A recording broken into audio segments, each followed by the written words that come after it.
Hit me. Look at that. We've got content in the pre-show. Can you fucking imagine?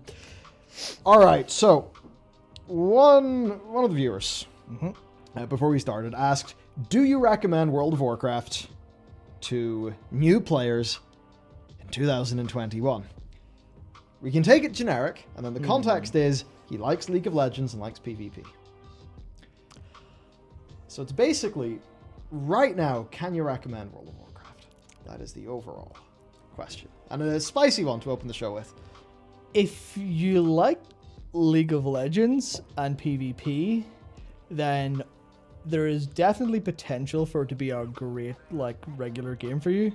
Because that is what, there's so much audience overlap between that kind of, not quite mono gamer, but close to that. Because the level of depth in PvP can be astounding.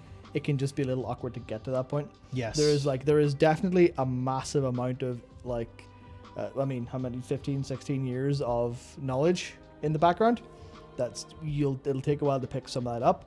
But the PvP scene is honestly, if that's what you're going in for, yeah, absolutely go for it. And Shadowlands is a pretty, I wouldn't have said this maybe 2-3 expansions ago, but now Shadowlands, yeah, absolutely. Yeah. I would have in no way said play World of Warcraft for PvP in, I think, a few recent expansions, mainly in BFA, because I think the gearing and so many of the things that would motivate you to do PvP are broken and a bit borked. I would totally say it for World of Warcraft right now, though. And that's especially, I'm not even a mainline PvPer, not at all, but there's a PvP Honor Talent rework coming in 9.1. That's vaguely exciting to me. Because, playing a marksmanship hunter, I got into, a few battlegrounds, and suddenly I was like, oh, there's more class customization for me to do. There's all of these actually pretty cool abilities for me to use, right? You can binding shot somebody, you can give him a basilisk or whatever. I think, is the basilisk going around? It doesn't matter. But, yeah, that side's actually pretty sweet. Now, Yes. It obviously does have a large issue, which, if you're a League of Legends player, it's not like you're used to getting new maps every day. But, Of course. I think for a game like World of Warcraft, it's going to need more maps. So, if you're joining World of Warcraft for PvP, you're going to have, in the case of a new person, they're not tired of any of the maps that exist currently for Battlegrounds and stuff. So, they're going to be able to come in and basically just have a great time with all that content. For existing people, we're just kind of sitting there being like, yep, give us more, please. So, it's funny. Yes, Connor Hatham, that was it. So, I totally say if you like things like League and you like all of that, yeah, PvP's good. And what's nice now is, for a lot of it, you can just PvP, get a bunch of your gear via PvP, and that's that. The PvP gear is often the gear that has verse. That's the stat that you need. It could be even better for PvPers, though, in the near future if Blizzard are actually considering a Warlords of Draenor-like scaling system. That would mean that PvP gear is PvP gear. It just gets an eye level boost in PvP. That is something that they said they're considering. So, for somebody like that, I'm going to say yes. I guess to take that question, though, of is it worth getting into World of Warcraft in 2021, out to a more broad perspective, I think that's where it gets interesting. If we're going to talk about somebody who thinks they would like collection gameplay and just that side, or maybe role-playing, then yeah, 100%. World of Warcraft, it's still World of Warcraft. All of that old content still exists. You can do it for your collection gameplay. You can get all your mounts. And if you're going into the game for the first time, unlike all of us who have unlocked everything over the past, you actually will have a bunch to do. It's a pity there's not a way to I suppose no, could you, I'm wondering if you Party Sync or something would scale up the Legion Order Hall campaigns. But for a new player, they can just go do their Legion Order Hall campaigns and you're like, yeah, that's a whole bunch of content. Do your Suramar, do all of that. So I guess then the other side is the likes of, Mythic Plus and that type of gameplay. Is this a good time if you're into that sort of thing? It almost certainly... it's interesting because a new player actually understanding the flow of Mythic Plus and how dungeons play, I think there's a decent amount of required reading there almost, but it's so... it's not quite as easy to just hop into a game as it is in anything other that's like matchmaking based.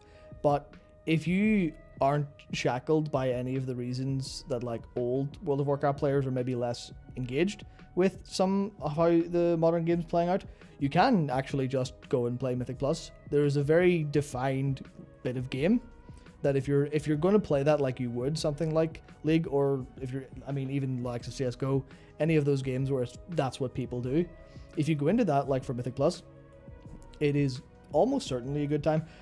There's the slight caveat that we're in the middle of Season 1, but given Valor's been added, I don't think that's a problem either. Yeah. It's a case where I actually think that for those players across PvP and M+, outside of the barrier to entry, which might feel a little bit big, but is actually a lot smaller than you would imagine because you can catch up to the important parts quick, it's actually pretty much great.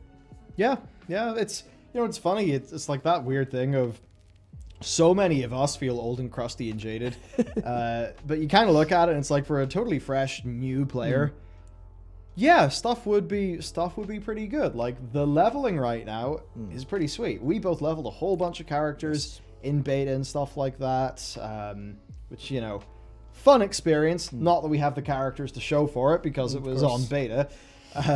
Like that stuff's pretty good. Now the new raid's great, the Mythic Plus is great, the PvP's great.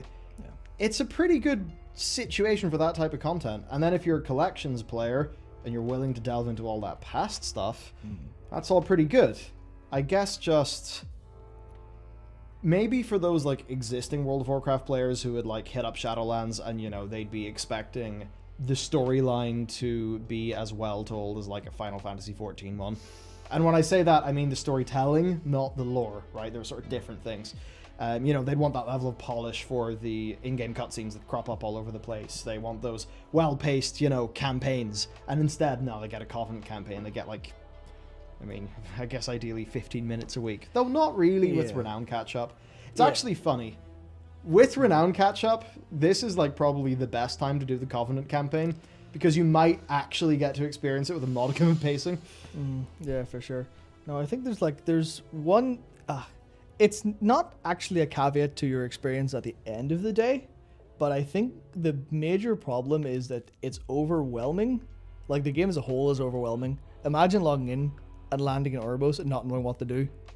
It doesn't do us a super good job of leading you around the place, but if you have like even a modicum of guidance from a guide, from like a new player guide, or from someone who plays the game who can tell you what's like important, then all that stuff falls away in a second, and you could ignore that it's like maybe not as a game the most ideal package. Not every part of it is great, but like those parts in isolation, if you engage with them properly, actually can be. Yeah, I think that's an interesting thing. Like, WoW it is so segmented per expansion. I'm pretty sure, I mean, there's a clip in the Clips channel about that. Yeah. Where the content, it's like some big new system is made and then it lasts for a while, then it's thrown in the bin because there's a new thing. I think that probably leads to a game that feels really dense and worrisome to new people. Certainly from anecdotal experience, anytime anybody I know has talked about, oh yeah, maybe I'll get into World of Warcraft, or, you know, that's been a conversation, it's always turned very quickly to, yeah, but it's been out for 15 years and I'd be so far behind. To which any World of Warcraft player goes, no, you wouldn't. The effort I put in 3 months ago is now irrelevant because of Catchup. You know, so we're sitting there laughing at that, but I think there's like a slowly onboarded meta-knowledge of how to think about and process the way that WoW is structured that a new player doesn't. And I think with WoW, it's like, it's grown so with its audience and like specifically individually for its audience that the things you will learn from other video games may be very confusing if you apply them to WoW. Yeah, I think it is the case of like you would really need to go in with the intent. You need to go into the intent and with the guidance, because it can be like there's almost like a really high noise to signal ratio there. What have you discovered? I've discovered the plant is in the way of the camera. Nice one. Farewell, plant. Oh, sorry, that poor thing's seen some rough times. But yeah, I think there's a lot to get. There's a lot of noise versus the signal of good game in World of Warcraft. And I think a lot of players have all this accumulated knowledge that almost clouds exactly what people need to know.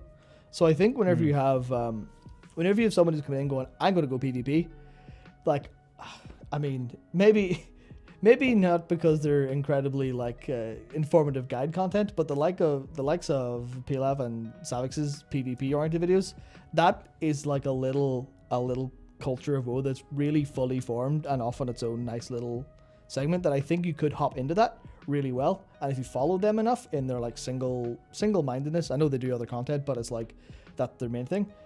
That being single-minded that way, you could absolutely get